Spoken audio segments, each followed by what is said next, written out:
Hello everybody, today we're playing Ace Attorney, Miles Edgeworth Investigations, not in that order. Alright, so last time, we made it down here. I, lost about 40 minutes of footage, so I'm not blind anymore, but that doesn't mean I can't enjoy doing the voices. So, if I remember correctly, I used all my logic, I connected Interpol to Francisca's file, and then truth behind it, so let's do it. You came to this airport to rendezvous with the victim, didn't you? Nonsense. What are you talking about? Found a profile detailing information about you in the victim's luggage. Suppose it was prepared for him so that he could recognize you when he landed. Which makes him not Mr. Hicks, but rather Interpol Agent Hicks. Isn't that correct? I should have known you'd figure it out, Miles. But that looks like they got to him first. So really did come here to receive an Interpol agent then? Yes. Agent Hicks was on the trail of a very large international smuggling ring. Huh. He went undercover to investigate this crime, and it was I who put him on the case. I was supposed to receive a call from him on his cell phone that once he landed. I never expected to receive a call about his murder instead. I think we now have a pretty definitive evidence that Agent Hicks came down to the cargo hold. But what was he doing down here, sir? There's nothing but luggage. Oh, I get it. Maybe he forgot something in his suitcase and came down to get it. Ow! Agent Hicks came here for a work-related reason, of that I'm sure. Yes, I'm sure he was here to investigate the smuggling operation he was observing. Francisca, do you know how he intended to pursue his investigation? No, unfortunately I was going to find out from him after he landed. I see. This raises another question. No passenger can't access the cargo hold on their own. Agent Hicks must have identified himself to a member of the crew, and he entered the cargo hold the person who let him in. Yes, and then he was murdered here. These last fragments and his broken glasses are a testament to that. And then the killer put Agent Hicks into one of the spare suitcases and they entered the elevator, but while they were rodding it up, the plane hit that patch at turbulence. Because of the intense shaking, the suitcase popped open and Agent Hicks' body flew out. At the same time, his wallet flew out of his pocket, spilling its contents everywhere. Which explains why there was so much money scattered over the elevator floor. Alright. And that's it. Alrighty. Not really sure what I got the strike on. I think it's pretty easy to say who the culprit is at this stage. What? Really, sir? I know what you're thinking, Miles Edgeworth. But the killer could be none other than Miss Rhoda Tenario. Oh boy. Time to get some more strikes then. If it was a crew member, any of them could have shown Agent Hicks the cargo hold. But the point to keep in mind is the keycard that allows the elevator code to come down here. The only person with such high-level access is Miss Rhoda Tenario. I'd say that's a pretty decisive piece of information, wouldn't you? I know what she's trying to say, but I'm not certain it's as simple as that.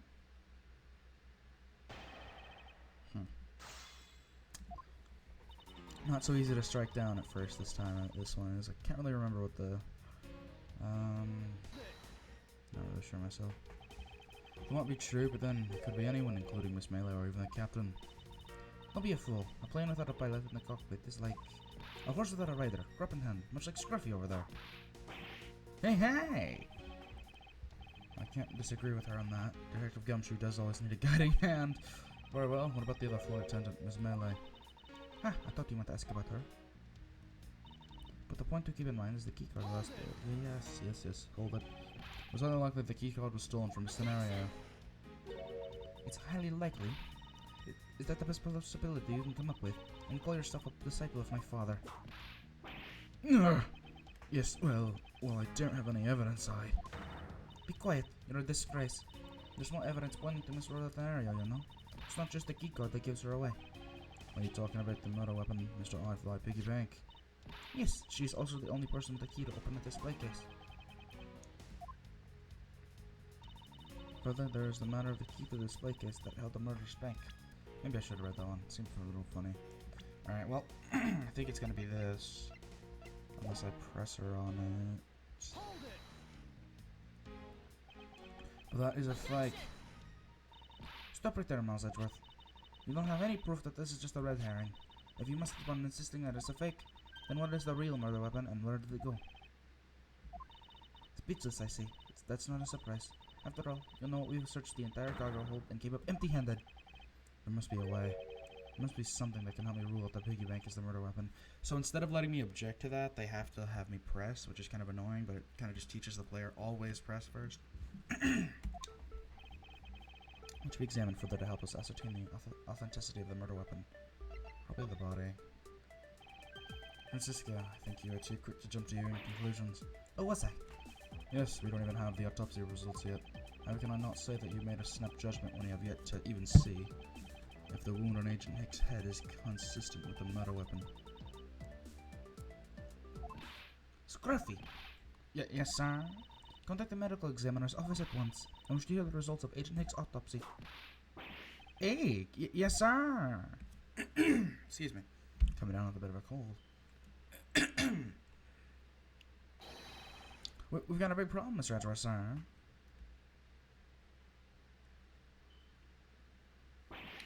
What is it, detective? They're still doing the autopsy. They said they already know this one thing for sure. Report, no. The doc said that's one giant bruise from a beating from his shoulder down to his mid-back. From the victim's shoulder to his mid-back, he was beaten over such a wide area. Well, I'd say it's maybe a sign the killer had a grudge against Agent Hicks. It wasn't just his head. The killer went all out and hit us multiple times, sir. He seems honestly angry about that. Scruffy, what is had a grudge against Agent Hicks supposed to mean? Well, that's, Was the wound on the victim's head consistent with the murder weapon, detective? Oh, well, they said they were still looking into that, sir. You're completely useless. Yow! So I told you already, you can't go down there. No, you remove yourself from my way. What's all that racket? I know who this is because... My luggage, McGurkle. They're mine and I demand you return them to me. So investigating the cargo hold. Please understand and have a little patience. I suppose there is no choice. Finally, I think you get... Hey, what are you? You have left me no choice but to use Storag Force. Yeah! You won't get past me. This is... Wait, that's it. This is the whole thing's been about. Further, there's the matter of the key to the display case that held the murderous bank. After all, you know that we're such the entire cargo hold and came up empty-handed. This is actually really funny, just watching this happen. The knock sentence, one giant bruise from a beating down to his shoulder from his went back.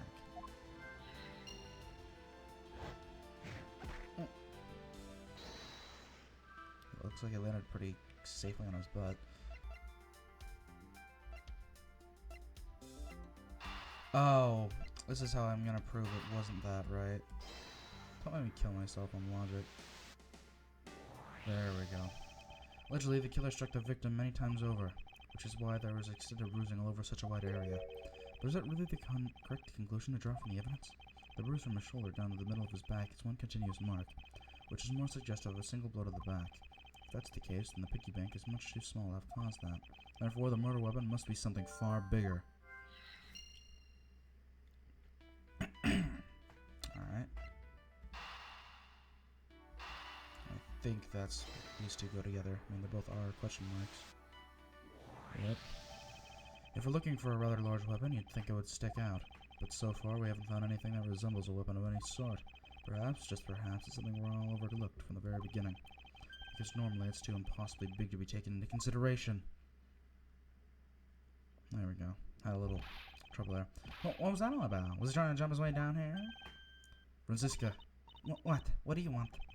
I found out Francisca from the real murder weapon. You did? He really jumped.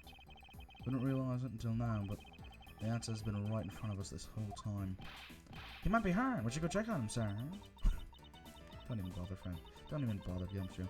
There's the pompous attitude of yours again. You should learn to drop that habit. This is coming from a prosecutor with a habit of whipping everyone she comes across. Anyway, if you're really a prosecutor, you'll back yourself up with evidence. You sure aren't listening to me at all, are you? Come on then, show me this real murder weapon you speak of. I probably don't have it to show. I don't have any evidence to show you. Foolish reasoning for a foolish fool from a foolishly foolish... Alright, I got this, like, perfect the first time it came up. Alright. Foolish reasoning from a foolish fool who... Foolish reasoning from a foolish fool from a foolishly foolish fool meant to fool me. What do you mean by I don't have any evidence to show? I think I need to give her a more feminine voice. Perhaps I should have phrased it as, that which caused Agent Hick's death is incorporeal. Forgive me, but I do believe I have figured out what was the real cause of death. Probably free fall, yeah? The victim fell from a great height and subsequently died as a result. In other words, the real cause of death is free falling to the ground. He fell to his death. Maybe there's something like that. Yes, that's the only possible possibility. The victim had extensive bruising on the back of his head and his back. The only rational explanation for his injuries is that he fell to his death. But the murder happened inside the plane. I know. You're claiming that there's some place in this plane from which he could have fallen from? As I said earlier, the answer has been right in front of us the entire time. You can't mean. Yes, I do. The victim fell from the top of the stairs to this very cargo hold. What? Then, we're in trouble. We may have a second death on our hands, sirs. Hey you, tell me you're dead, pal. Quiet, what are you screaming? He's alive. There you have it, Miles Edgeworth. It's not possible that Agent Hicks fell over the railing to his death. That man is living proof of that. I suppose it's true that it's not possible, given the current circumstances. The current circumstances? What is that supposed to mean? Suppose that large piece of cargo wasn't there at the time. What would have happened then? You would have been a Virginian pancake for sure, sir. I suppose that man over there still wouldn't be breathing. But the reality is that the cargo box is there. So there's no point in entertaining your wild hypothetical scenarios. Might be there, no, but there's no proof that it was always there. Ha! As if there could have been a window of time when that giant box was not there. No, but there was. What? What can I use to show her that it's possible the box was not always there when it is now? Va Express. Correct, meaning it was loaded onto the plane in Zhangfa.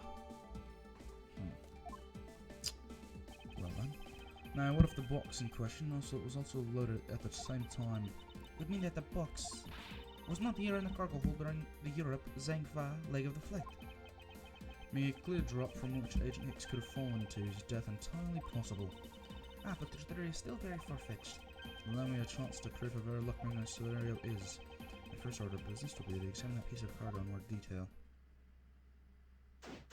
And we're beginning another investigation already. Alright. It's a rather large piece of cargo. There's a tag on it, sir. Let's see. Oliphant statue? Never heard of it. Alright, but all I care about is if we can prove it wasn't here at the time of the crime. Let's get investigating, sir.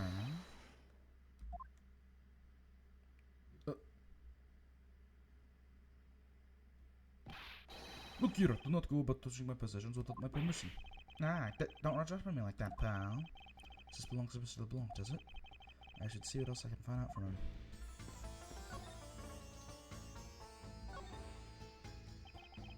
I take it this large piece of cargo belongs to you, Mr. LeBlanc? Of course it is mine. I shipped it from the plane. I shipped this fine piece from the out of Europe. This olive red statue is worth 10 million cents. No, maybe much, much more. Mr. LeBlanc's reasoning. Reason for choosing the plane must have been a cargo hold. 10 million cents? I suggest you stop trying to calculate how many packets of noodles that makes, detective. Don, how'd you do that?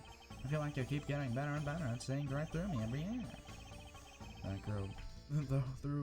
Though I grow with each revolution of the planet and the sun, I have the distinct impression he continues to madly spin in place.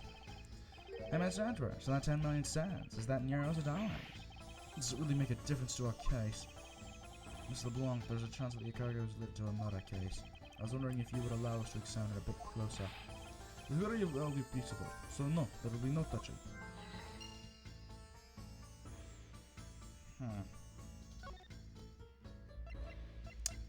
Represent anything?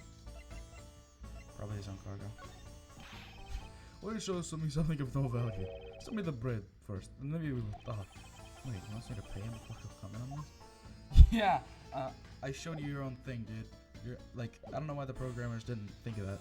Alright, so, logic. Smuggling invaluable piece of art. He claims to have bought it from Europe.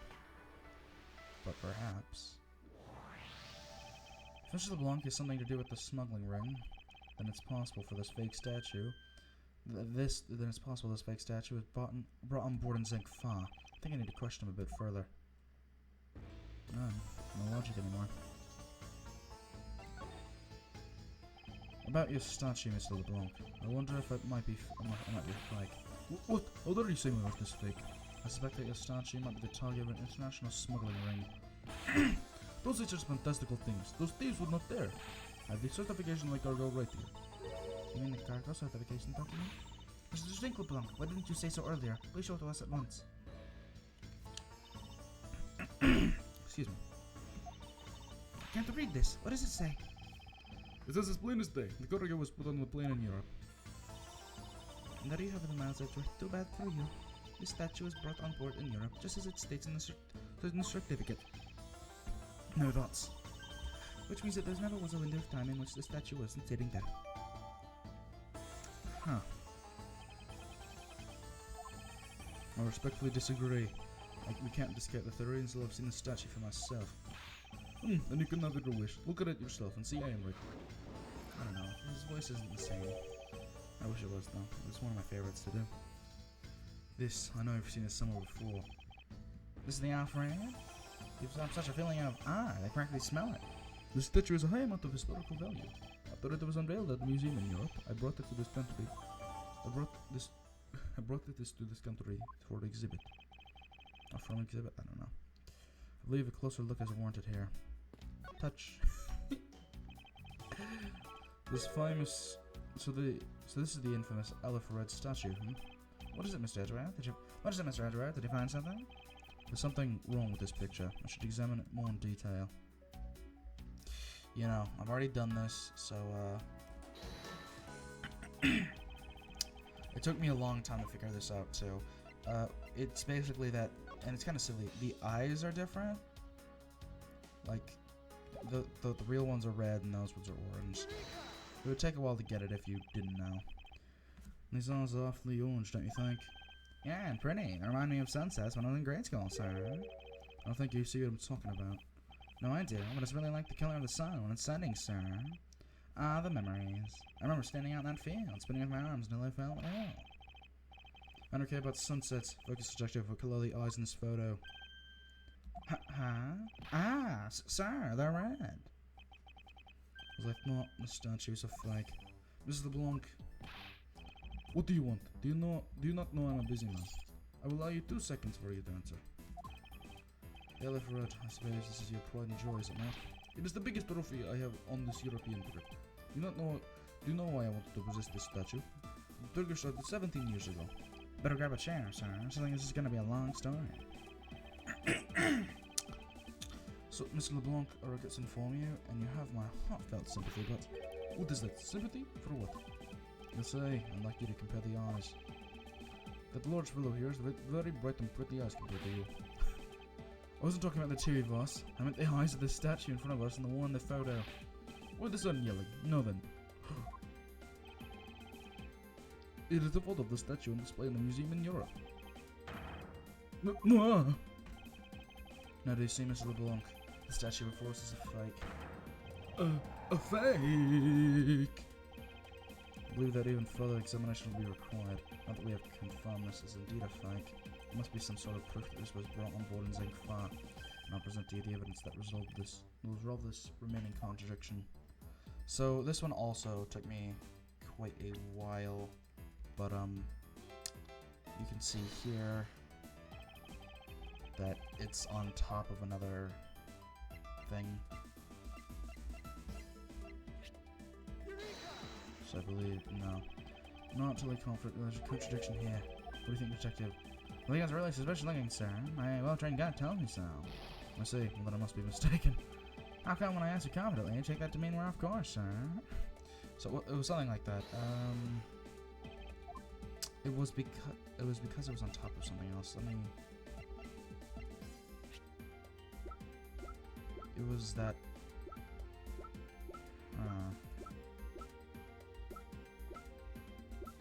Where is it? Oh. There we go. There's clearly a contradiction here. What are you going on about? It's just a simple case of a cargo getting stuck under another piece of cargo. That's not possible. But it is. It shouldn't be this way, and the statue's on top of the cloth. Something like the neighbouring piece of cargo was brought on board in Zingfar. There's no way that any part of it should be wound up under something from Europe. Which means that this fake statue was smuggled on board in Zingfar. But what about the cargo certificate? Let me ask you in return, what about Agent Hicks? Why did he come down here in the middle of the flight? There's only one reason why, to secure proof of smuggling activity aboard on board this flight. Yeah, you say so, but I don't believe he had to do that mid-flight. He could have just as easily inspected all the cargo after the plane landed. It might be true, however, you have it backwards, Francisca. Sure, Agent Hicks could have waited until after the plane had landed, but he had a reason for coming down to the cargo hold. Suppose he had found the fake at the airport. It would have been after the swap had occurred. And at that time, suspicion would naturally fall onto the statue's owner. He would have no way to prove that the statue was switched without his knowledge, which means there is someone involved who was forging or modifying cargo certificates. And that was it. Wow. This game. This should have been the same in like investigation, in my opinion, but I guess the victim really knew that. I guess the victim knew the real version of this would get nabbed, huh? Yes, well, this photo could be seen as nothing more than a simple souvenir. It was in fact taken to be used as a reference document later on. That's why it's a selfie. Next, Agent Hicks had to secure proof that the smuggling had taken place. He came down here to take a picture of the cargo hold, or of the empty one at that, right before the fake statue could be loaded on board. The photo of the hold missing a valuable piece of cargo would have been proof enough. After that, all he had to do was hold the Zengfa cargo crew and arrest the smuggler. Exactly, this only goes to prove my theory. If the statue was not in the cargo hold on the Europe Zengfa leg of the trip, there would have been enough height from which Agent Hicks could have fallen to his death. Officer, move this statue immediately, and with a thorough examination of the floor underneath. No! No, I don't think I got here, so I'm blind again. Miss Von Karma, I'm ready to report my findings. Go on. After moving the olive red statue out of the way, we tested the area under it with luminol, and there was a reaction. Why can't we just have Emma? Emma was such a good character. Stop giving me these faceless people.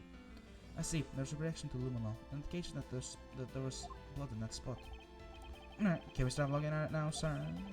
You seem that my deductions were correct after all. I suppose it would appear that way. The culprit cleaned the blood up as well. And how do you think the killer did that? How did the killer clean up all the blood? Well, the killer couldn't have been Mr. LeBlanc, could it? It had to be someone who's Porcinian if they have a cloth like that. The killer used the bloody cloth I found inside the suitcase to clean up this mess. I see. You had a need to clean all the blood before the plane landed in Zingfa. Yes, because otherwise the cargo crew would have discovered it during the layover. So you guys are saying that the murder happened before the plane landed in Zingfa? There's no other conceivable timeline for the events of the murder, excuse me. But if that is true, then there's a certain person's testimony to doubt. If the murder occurred before we landed in Zingfa, then this person becomes highly suspect. What? If the murder occurred before Zingfa,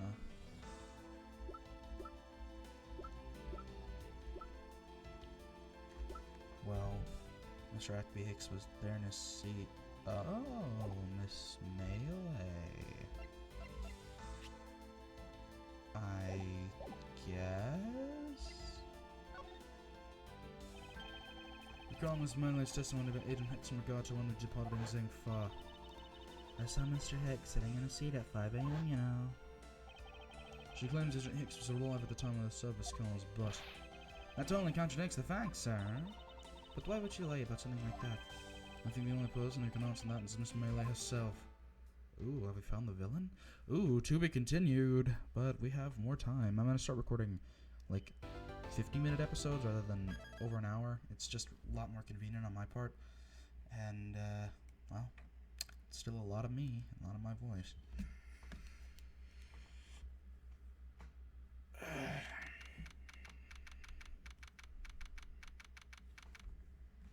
March 12th, 3:35 p.m., flight 139.0, lower deck cargo hold.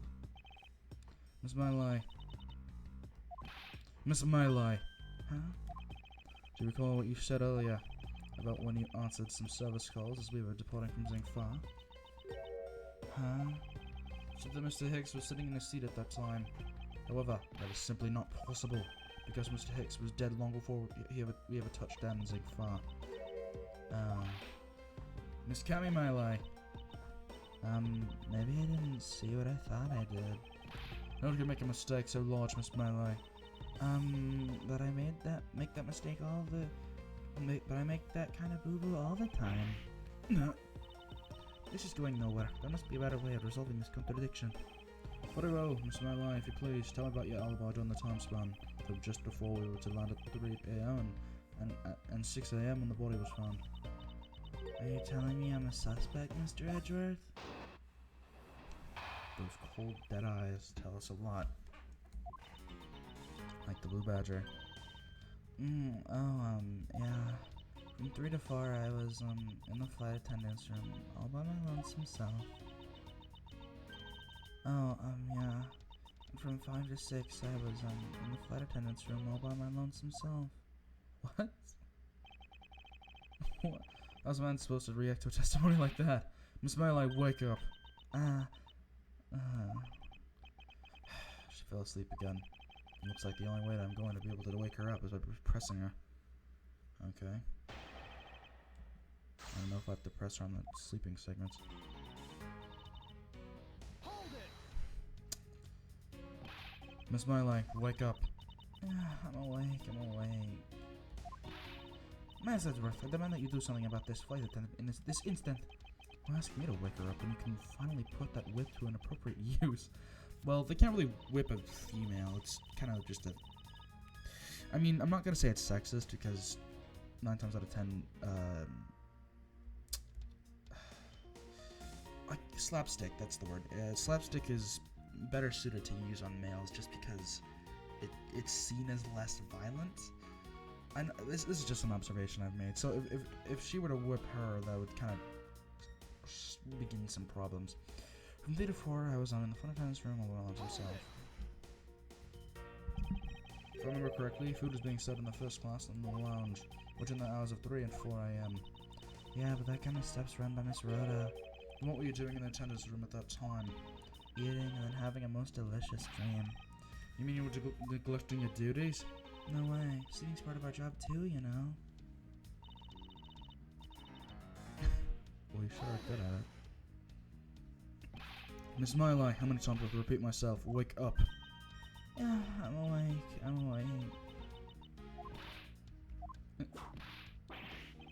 Youch, what did you whip me for, sir? Oh, what did I miss? So, alright, cutting a little bit, but we're good.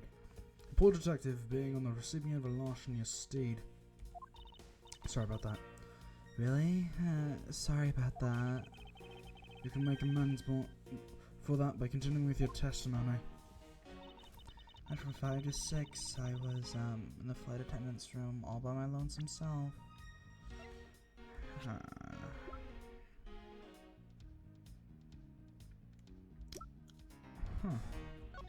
Oh, wait. From 5 to 6, she was all by her lonesome self.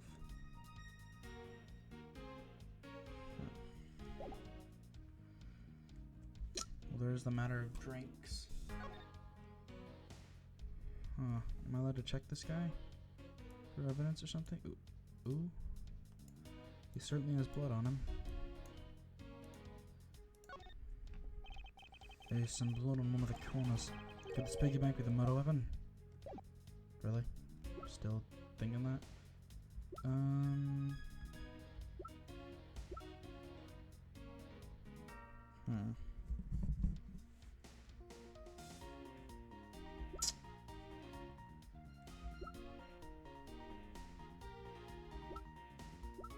I wonder, I'm not really sure. I guess I'll press her on this as well.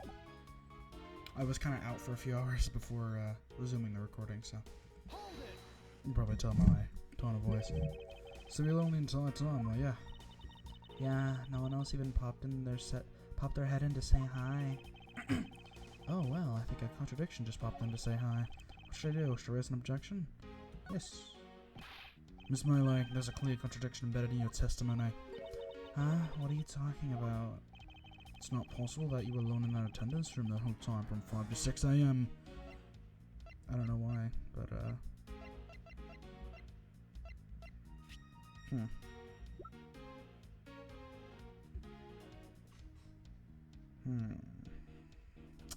Oh. I wonder if you'd be so kind to take a look at this receipt, Miss Melee. Huh? A receipt? For what? It's for the suitcase Miss Scenario bought. Now if I might direct your attention to the timestamp, as you can clearly see, it says 5:40 a.m. Miss Scenario. Yes? Why is the killer here? I thought you'd have her locked up by now. I requested that she be present as a witness so that we may straighten out your complex lie. Now then, Miss Scenario, between the hours of 5 and 6 a.m., you took a trip from first class down to the first floor in the in-shot shop, correct? Flop. Excuse me. Yes, I went to the shop to buy a suitcase, after which I went straight to the attendance room to drop it off. Did you see Miss Melee there at the time? No. So, Miss Melee, were you really there between the hours of 5 and 6 a.m.? Miss Cami Melee. Huh? The bathroom? I'll be the one to ask the questions here. Yeah, maybe that's it. I probably just missed her. Nature calls, you know. Do you take me for a fool? It's a bit too convenient to be true. But it's the truth. Cross my heart. I don't have enough conclusive proof to counter-argue her at this stage. You don't believe me, do you? But please, won't you give me a chance and hear me out?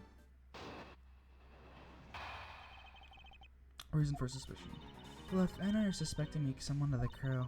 But you'd think then maybe you should suspect Miss Rhoda too. She's the one in charge of the elevator key card in the shop, you know? If you ask me, that makes her super suspicious. Please leave Miss Scenario out of conversation. Only you are under suspicion for now. I don't get it. Why are you covering for Miss Rhoda all of a sudden? Oh, now I get it. Maybe you've got your eye on Miss Rhoda. Of course I'm keeping an eye on her. I can't very well let her escape, can I? Never mind. But you want to know something? Miss Rhoda actually kinda lied. I have absolutely no interest in people who can't appreciate my sense of design. Now's not the time for this sort of talk. Freaking children. Look, I know you're suspecting me because I'm one of the crew. Alright. Do you think that maybe you should stick to Rhoda too? She's the one in charge of the elevator keycard in the shop, you know. And what are you in charge of, Miss Melee? I take care of the attendance room. That doesn't count. Oh, but I spend so much time in there, it might as well be my responsibility. Mr. Edgeworth, Kenny is very talented in languages, so she assists passengers who may not speak English, especially those who speak Bulgarian. She's the only one on this flight who's fluent. Oh, you mean that kind of what am I in charge of? Why didn't you say so in the first place? What else could I have meant? Yes, I'm really good at Bulgarian. She's fluent in Bulgarian? And I suppose you're in charge of the processing documents in Bulgarian? Yeah, I take care of anything that has to do with Bulgarian. Bulgarian, I don't know. Very interesting. If you ask me, that makes her look super suspicious. All I'm in charge of are the attendance room and some Bulgarian stuff. Then we should probably ask her about... What was it? Yeah. Oh, yep. Oh, look at him. So just pristine. So you're the only one in this flight crew that speaks Bulgarian? Is that correct? Oh, yeah, I guess so. I studied abroad in Bulgaria for a while. Very long animations. If that is the case, then the signature on this document belongs to you, doesn't it? This is a falsified piece of documentation with only one purpose: to lead anyone who read it to believe that Miss LeBlanc's statue was loaded in Europe. The only person who could have either prepared or processed this document in Bulgarian is you, Miss Melee. Without your participation, the smuggling of the Aleph Red could not have occurred. Ooh, pointing. Don't sleep while I'm pointing my finger at you. What's this? Oh, I wouldn't dream of falling asleep on you, Mr. Edgeworth. Ooh, so she was making bubbles the entire time? It is exactly as you say. Are you confessing to having participated in the smuggling? No, far from it. It's true that I was the one who signed off on that document, but you can't use that fact alone to make your allegation of smuggling stick. There's no direct correlation, after all. All you have is my signature on a piece of paper. Really? All you did was sign it? I neglected to check if the cargo had been loaded onto the plane properly. So sorry about that. So she's just making bubbles. How odd. Seems that she's finally woken up. This is going to be one tough fight. Suppose, and this is a supposition, even if I was involved in the smuggling, you can't throw the charge of murder on me just like that. If you were involved in the smuggling, you would have a strong motive to kill. Agent Hicks was in the middle of an investigation regarding the smuggling ring, and just when he was about to close in, he's killed by a member of that ring. Well, did you ever stop to think that maybe Rhoda is the smuggling ring member? After all, unlike me, Rhoda has access to many things in the plane for work purposes. So perhaps there's some element of a setup at play in this case. What are you talking about?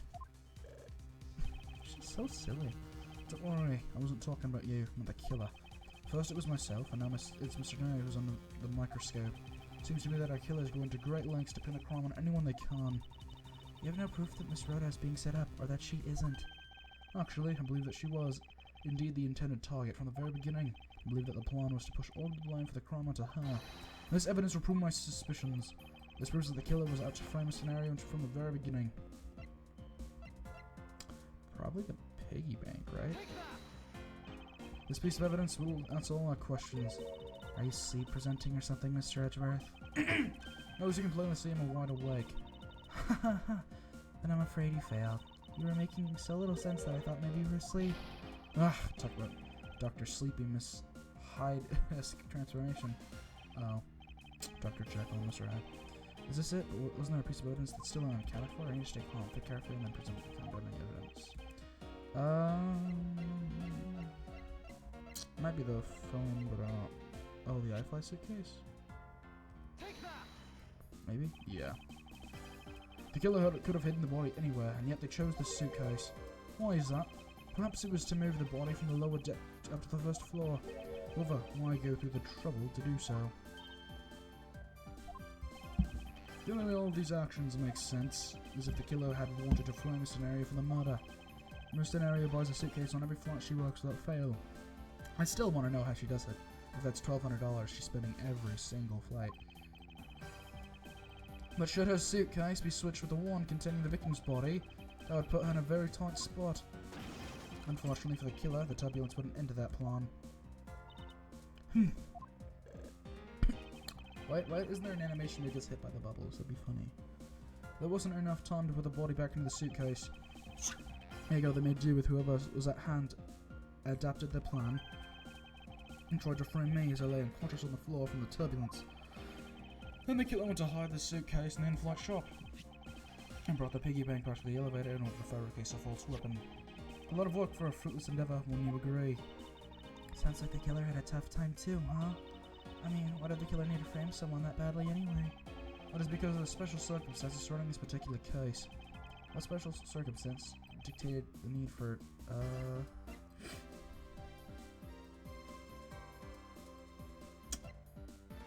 probably where or when? I'm gonna say where. Yeah. The special circumstance is simply that the murder took place on a plane mid-flight. No matter which country, customs is quite strict in this day and age. So no matter what you do, the chances that the body will be found is very high. Therefore, there was no choice but to frame either Mr. Scenario or myself. In other words, the only one who fits within the boundaries of the criminal's movements is not Mr. Scenario or myself, but you, Miss Cammy Melee, and only you alone could be the killer. And...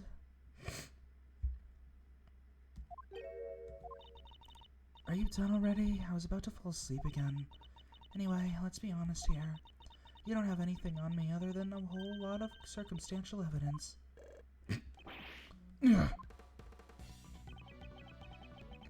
I can see the outline of how this murder occurred, but I have no definitive evidence. And isn't there a piece of evidence that's still unaccounted for? Something that I still can't quite fit into the big picture? Yeah, the phone.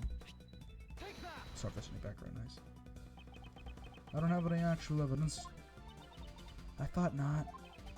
But that's because it went missing and still is. Missing? What do you mean by that? In the complex puzzle that is this case, there's one piece I kept getting stuck on. That is the victim's cell phone. Francisca, you were waiting at the airport for a phone call from Agent Hicks' cell phone. Or at least that's what you told me. That's right. But Agent Hicks' cell phone cannot be found at the crime scene. You mean the killer took the phone with them? Precisely. I suspect that if we were to find that phone, it would lead us to the killer. Ha ha ha. Come on, get serious. If the victim fell to his death from that height, wouldn't his phone break as well? We won't know that until we try a little experiment, will we? Francisca, I'd like to ask for your assistance. You know the victim's phone number, do you not? Of course I do.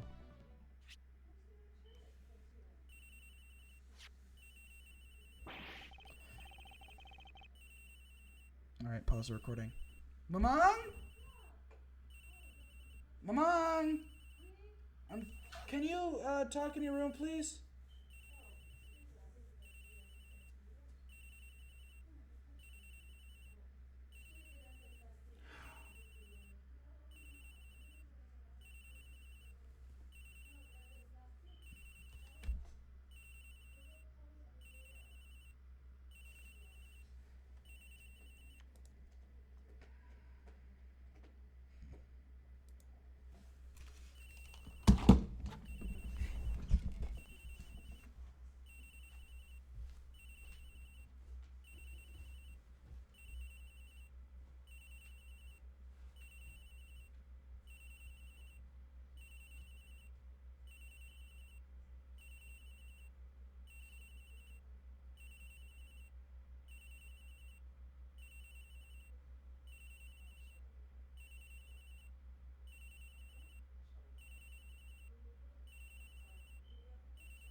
Alright, resume the recording in 3, 2, 1.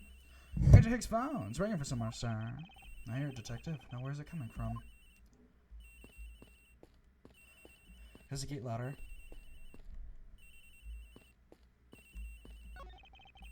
Sounds like the phone is up in the flight attendant's room. We better hurry to the flight attendant's room, sir. Huh. Alright.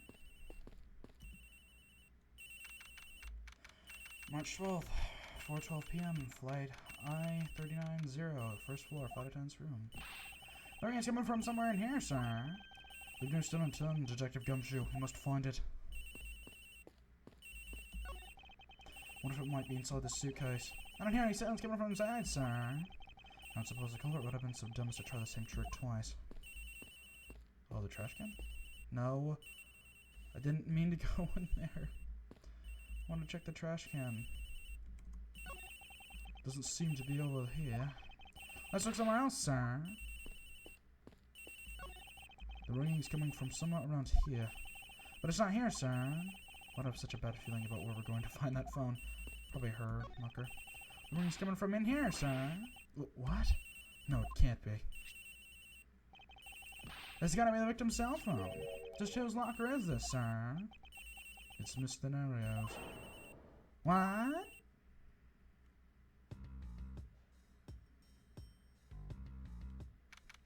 Huh. Oh, LeBlanc. Why are you here? Why are you here? It's 4:28 p.m. Huh. This must have been like Edgeworth's hardest day in his life, dude. He's gone through so much. So, Mr. Edgeworth, how did it go? Where did you find the phone? I found it in the flight attendant's room in Miss Tenario's locker. What? But... What Tenario? I don't know anything about the phone. It wasn't me. It wasn't me. Miss Von Karma, is it? I suggest you arrest Miss Rhoda Tenario right away. Wait, I have a theory. This is related to the incident with the keycard. When the killer went to steal the keycard, they conveniently stashed the cell phone in Miss Tenario's locker at the same time. This is related to the keycard, alright? In the same way that we have zero proof that the killer did just that. The only voice that sings this truth is evidence. It is the one word we cannot ignore. Unless LeBlanc's here, he has to do something. What should I do? Francisca's right, I can't just offer basic conjectures at this point. Alright then, why did the culprit take the cell phone from Agent Hicks? It must have something very incriminating or in it. On or in it. What now, Miles Edgeworth? It's not over yet. We have yet to figure out why the killer took the phone. What? Inside this phone lies the final piece of incriminating evidence that will point us to our killer. We need to examine this phone in more detail. The screen? It's broken. Yeah. The LCD is broken. Without a screen, you can't even place a call with this. Alright. Oh, the camera. It has to be a picture, doesn't it? Ah, it's a camera lens. Come to think of it, I wonder, how exactly was Agent Hicks planning to preserve the crime scene of a smuggling? Francisca, I need you to confirm something. This cell phone, can it take pictures? Mr. Edgeworth, I can't believe you don't know about this kind of basic stuff, sir. This looks like a very similar model to my own, and mine can take photos just fine. Do you think Agent Hicks could have taken some pictures with this? In particular, pictures as evidence for his smuggling case? If so, I'd say there may be some inconvenient photos in here for our killer smuggler. But the phone's all busted up, sir. Even a super prosecutor can't repair a broken phone. I'll find a way, don't you worry about that. May I go back to sleep now? The LCD screens on the inside and outside are broken, that's for sure. But that's also reason enough to believe that the killer wasn't able to erase the data. What? What do you mean by that, Francisca? It looks like our killer isn't very familiar with electronics. His phone still rang when I called it, meaning only the LCD screens are broken. It's possible that the photos are still inside, waiting for there to be accessed. All we need to do is to transfer the data to my phone. Like the, SIM card? Francisca, your phone if you please. Very well. It's transferring. Alright, displaying it now. Huh. Yeah. This is... Agent Hicks was most certainly trying to obtain some evidence for a smuggling case. Hey, the Alfred's nowhere in this big, sir. But this has no meaning as a piece of evidence in this murder case, right? Ouch, she's right. There's not much we can find out from this there's not much we can find out about from this agent. Ouch, she's right. There's not much we can find out about Agent Hicks' killer, sir. Is this it? Is this the end? Is there really nothing in this photo that we can use? There's gotta be something. Oh! This. The fact that all the suitcases are here and this photo is odd. Agent Hicks was still alive at the time, so what exactly is so odd about the suitcase that haven't been used yet there? Yes, well, I was only pointing out things that are different between now and then. Your off-topic ramblings have put this attendant to sleep yet again, Miles Edgeworth. Keep sleeping here, they're a rude awakening. A deafening objection, a contradiction. Bed sheets? It could be the bed sheets. Could be those. Huh.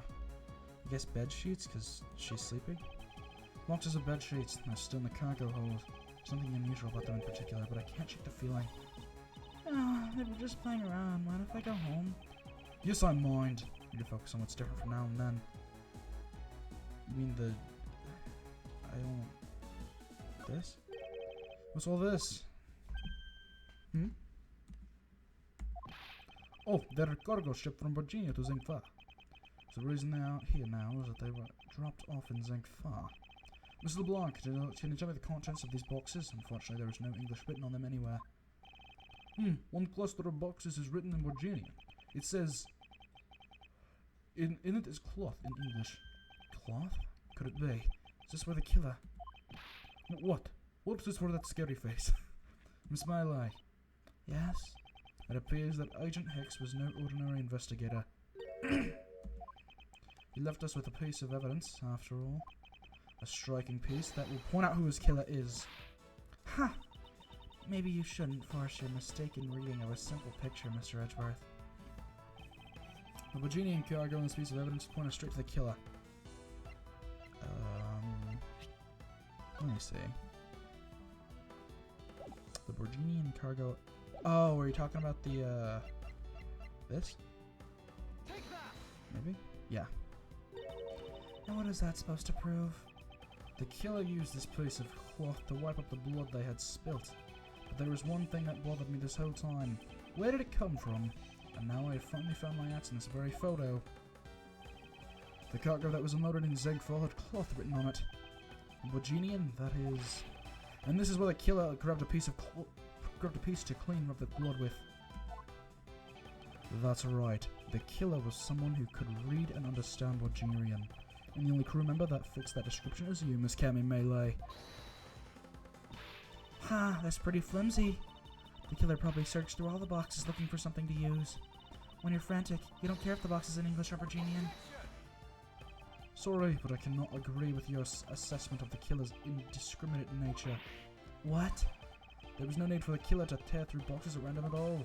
And if the killer supposedly could not comprehend Bulgarian, well then... Logically, the killer would have opened this box first. Take that! The bed sheets.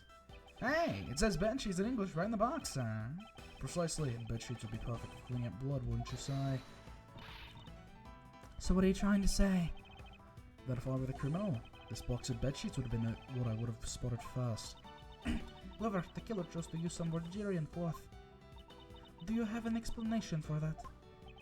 The killer didn't want anyone to know that the real scene of the crime was this cargo hold, so they were afraid to leave signs that the box with the sheets had been opened. However, the Bulgarian cloth, well, it's a horse of a different colour. Because the killer knew that it was going to be unloaded in the Republic of Zingfa? That's right.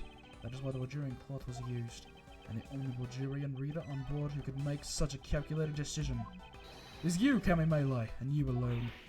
It would be very easy for us to confirm if any of the boxes were resealed. All we'd have to do is contact the Zangfa authorities in time.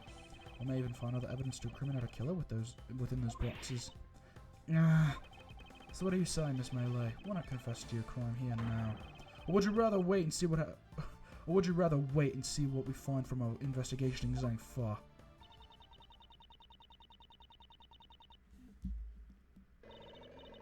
Oh no!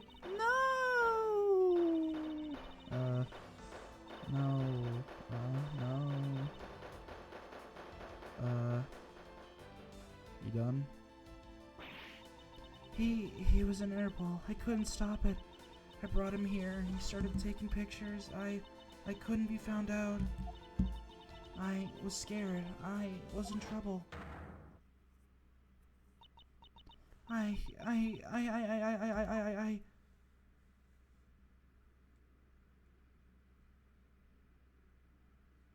What? March 12th, 5:26 p.m. Flight I-390, first floor lounge. We finished making all the arrangements to take the suspect in, sir. Very good, detective. What about the smuggling route? Did she say anything about that? Let's get her down to the precinct now. Hopefully we can get more out of her there. Whenever we approached the traffic, she started foaming at the mouth. It was scary, sir. Probably wasn't prepared to commit a murder all of a sudden. One thing is for sure, the ring behind this whole mess means serious business. It looks like there's a lot more to this case than meets the eye. Mr. Edgeworth, I just wanted to say how much I appreciate everything you did. Thank you very much. It was nothing. In fact, I should be the one thanking you for your cooperation. But truly, if it wasn't for you, I might not be here right now. Instead, I can continue to serve our passengers as a flight attendant. I hope that, well, please accept this as a token of my appreciation. That's... I see. You don't have to take it if you don't want it. No, I mean, I would never turn down a lady's generous offer. Oh, thank you. That's a real smile. I'm sure it will serve you well. Remember, we here at iFly Airlines are always ready to serve, Mr. Edgeworth. Thank you. I'll keep that in mind. Now I must bid you farewell. May all your skies be blue, no matter where you go. So we get a happy ending then? Good ending. Can't believe we wound up investigating the whole day, sir, but boy was it fun. Speaking for yourself, my day was filled with earthquake elevators and false charges. By the way, where's Francisca? Oh, she's filling out some custom papers, work for her departure. Departure? Yeah, Miss Boncaro is always really busy, sir. She's been flying from country to country, chased down some leads regarding her case. Detective, can you cancel the call I had you reserved earlier? You got it, sir.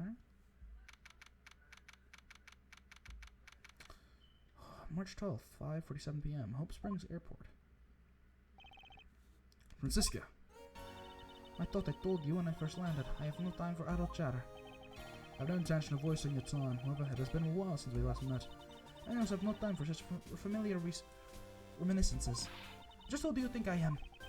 You are Francisca von Kama, very proud prosecutor, deserving much respect. Until only a little while ago, I was but the wretched nut who always was losing to you. A dancing spirit living her life on the name and frame of her invincible built a dancing period living her life on the name and frame of her invincible father built. Truly a father Montfort von Kama didn't lose a single case before he is as a prosecutor. However, I wouldn't say he was invincible. What are you talking about? The group I'm on the trail of is a little more than troublesome than most. The smuggling route we found this time is only one sliver of the big picture. Sounds like a dangerous assignment. You really don't have to worry. I can take care of myself. Yes, I suppose you can. Plus, there's another agent on this case with me. Oh, another agent. He's a star among Interpol agents and is the highest successful arrest rate. Who knows? You may even run into him one day. No, simply caught up in this one case, I hardly see where we cross paths. I suppose. But I doubt he would say the same. I'm not following you. You'll understand soon enough. The fight has only just begun, Miles Edgeworth. I'll be back in this country soon enough. And when I am, you can be sure I'll pay you back. In full. Huh. And just like that, she's gone, huh, sir? Thank goodness, I can finally rest easy. I won't have to watch out for her win. Detective Gumshoe, I want to thank you for all your help and cooperation.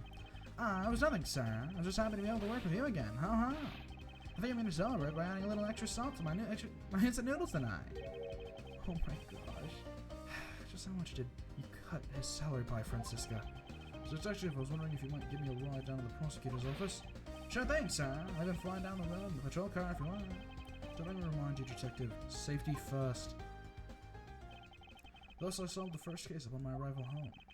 Francisca von Carmel, the smuggling route she was after. The leaders of that ring had already put their trump card into play. And the players on the other side of this war, they would begin to make themselves known to the next incident.